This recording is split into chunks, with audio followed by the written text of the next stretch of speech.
So, good morning, Emily. This is I'm Anne Curtis, in case you don't know, and with me today is Emily Nature of emilynature.com. And what I really like about your website, Emily, is the introduction. What it says here is fall deeply in love with yourself, be feminine, confident, and alive. And not only that, you can get a free guide if you want to be a confident, sexy, thoroughly fulfilled woman. How about that? You know what? And I love that. And that was like so yesterday. You know what? Being a thoroughly fulfilled and sexy one, that was like 2014. Let's get updated. Okay. Well, thank you so much. I hope you appreciate my joke anyway. Because I'm sure lots of just around before Valentine's Day, I released something completely new called the 3 misunderstandings that are keeping you from attracting the man and the relationship of your dream. And you can't see it from the main website yet, but if you from the main website emilynature.com/3M, it's number 3 and the word M lowercase, then you can download that 3 misunderstandings for free. right. So that's the latest thing. That's the latest thing. And of course, you can also get the free guide. So Oh, I must go and get it. cool. Yeah. So it's all good. Thank you. You see people in person or you see people online? Both online and in person. Yeah. And and and what do you do with the people that come to see you? What sort of things do they come with? What do I do with them? I don't do anything with them. I don't have tentacles that can reach into their heads and like tease things apart and make transformation happen. But that seems like what I do. Yeah. So most of the women who come to me are smart and successful women who are either been single for so long and wanting to be in a relationship, or those who are in a relationship and not fulfilled and happy and looking for ways to improve it. Okay. So what I do is that, number one, as a foundation, I point them back to who they really are and to the nature of love and connection. And then, so that's the foundation. And then on top of it, I'll teach them either communication tools to have conversation with men, or dating and flirting techniques, or embodiment practices so that they can feel more delicious and sensual in their bodies. Yeah. Okay. Yeah. And how would you do that? How do I feel more delicious and sensual? Okay, I'll share with you, but I'm trying to increase my volume. 2, 3. Can you hear me any differently? Oh, this is way better. Yeah, good. Yeah, awesome. Great. Okay, So what was your question again? it was about the last piece that you said about how I feel, how if I come to you, you will help me to feel sensual and enjoying my body and feeling, that part of it. Yeah. How should we start? Well, the first thing is that this is a realization that I had. It was that we live in the field of sensuality and profound richness and yumminess and deliciousness all around us. We're like fish swimming in that moist and warm and lovely water, but we're not experiencing it. We're not allowing ourselves to receive it because we are living in our thought bubbles. Absolutely. Yeah. So it's like some kind of filter it's like maybe it's 100% out there, but we're only feeling 20% because of the thought bubble. If that sometimes. Yeah. Yeah.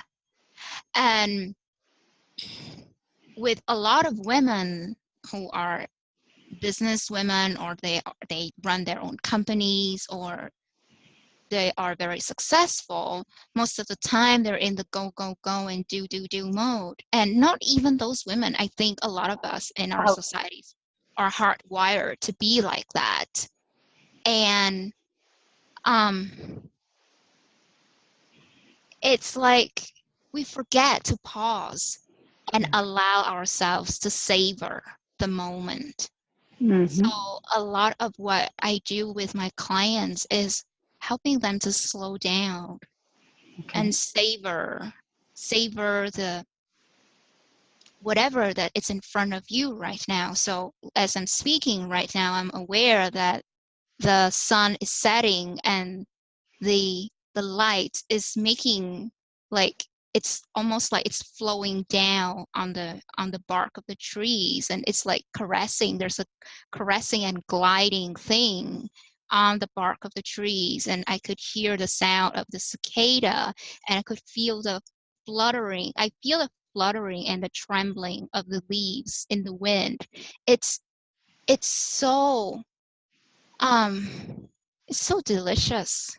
It's that subtle nuance and subtle movements, and there's so much richness in that. Can we allow ourselves to stop and breathe and take that in? Even the skin that is passing through me right now on my skin, there's a different quality between the one on the right and the one on the left. I'm feeling on the left side, it's a little bit cooler. And on the right side, it's a little bit warmer. And at the back of my head, there's a little bit of heat there. But in front is more of a normal temperature. So all of these awareness of what's going on in our bodies and what's happening out there, I find that really sensual. Yeah, and rich and nourishing. yeah, yeah, and yeah, and as you said, what I've noticed in the in the women that come to see me too are, and they are all the time thinking that the problem is something that's happening to them. Okay, so they're busy in their thinking, as you said. They're all the time busy, not just with their ordinary lives, but I mean, everybody is, all women, it seems, pretty much are busy looking after the children, getting the meals ready, going to work, doing, you know, even if they're at home and they're not business women, or they're going to a job and they're busy looking after the family and their husbands and thinking about their parents, and all the time thinking, and don't realize that it's actually those, they think that it's those situations, and that their husband isn't thoughtful enough, or their partner isn't kind enough, or he's not. They think it's those situations that are making them uncomfortable, when actually, as you say, it's there, that deliciousness is there all the time. Yeah. Even if they don't live in Bali, of course. No. That is so true. And it's only that the thought, we experience life through the thoughts that we're having, not the outside circumstances. And it's only those thoughts and busy thoughts that are putting that barrier, you know, that it's like a cloud or interference wave. Yeah, exactly. Which is that, so all that deliciousness that you're describing and experiencing is all there all the time. Yeah, totally. And it's only their busy thinking that's blocking that out. So slowing it down is, it reminds me of, oops, my earpiece is falling out now. I think I need a smaller earpiece. So this is perfect. I have a friend who comes to me for, you know, to talk about, and she's like, yeah, I'm busy, you know, talking. I have to tell you this. And I'm like, slow down, stop. And then I'm, stop. You know, because eventually she stops, and then when she does, and she still thinks, yes, but I still have to tell you this. But I just, you know, when I've told you this, I can stop. When I've told you this, I can stop. No, just stop now. And That's then when so she does, funny. yeah, and every time she's like, oh, that's so nice. Oh, where did everything go? That's just like, oh, it's lovely. And it's interesting. I mean, it sounds easy when you're describing, oh, there's a beautiful sunset and the trees and the, you know, and you're in a beautiful place. And if you're, I'll tell you a story. It's like absolutely, I have a feeling that people would say, "Oh, you can do that because you live in Bali." Like, no, not at all. Actually, I had a perfect example last week. Like, my phone was broken. I had no idea what happened. It was just broken. And like sometime at 7 in the evening, I had to drive to the store to fix it, to get it fixed.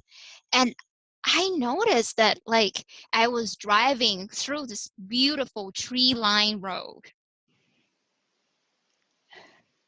And I had a lot of thinking in my head. I was like, what the hell? Why is this happening? And like, not again. How much time do I have to wait? And then I just caught myself doing that. It didn't stop, but I was aware that it was a thinking that I was feeling. It has got nothing to do with the beautiful scenery out there. And I noticed that at that point, I said I couldn't relax. I couldn't allow myself to slow down until I get the phone fixed. mm-hmm. If only I could get to that point when my phone is fixed and everything is restored, then I could take a breath and allow myself to soak in the yumminess that's around me. But before that, no. I'm just gonna like be on a hunt, like trying to get somewhere. And so I arrived at the store and I gave my phone to the technicians to fix it. So I was sitting in this, like, you have to imagine this Balinese store. There was a TV screen on the wall and they were showing a match between two teams in England. I don't even know which one. It was really loud and noisy and people were coming out in and out of the store. It was not at all romantic. It was not at all romantic. But in the midst of that, suddenly I felt myself just like, just thinking. And I was like, well, actually, I could enjoy this moment. I don't need to wait until the phone is fixed. And when I finally get home and get dinner, then I could enjoy. I could rest now. I can pause now and savor this moment. Yeah. So it's right here. It's here, wherever you are. It's just a matter of falling out of your thinking. Yeah. One thing I noticed when you were very when you were driving and you were very worked up, what I noticed that we do is we're asking questions. Very often we're asking questions. We're not, why is this happening and why is this happening and why is, and because our thinking is programmed to always give us an answer to any question we ask, depending on how we ask it. And that what it gives you is not the truth. It just gives you an answer that matches the question, you know. So you're asking, why is this happening? And your reply is going to be going, oh, because you didn't do this, or because this happened, or because it's not good enough, or because, you know, so it just is a vicious circle of more thoughts after more thoughts. And if you can, when you notice that, if you can just ask another question, which is going to give you a different answer, like, oh, I wonder how I can find myself falling out of these thoughts. I wonder how I can find myself experiencing the deliciousness around me.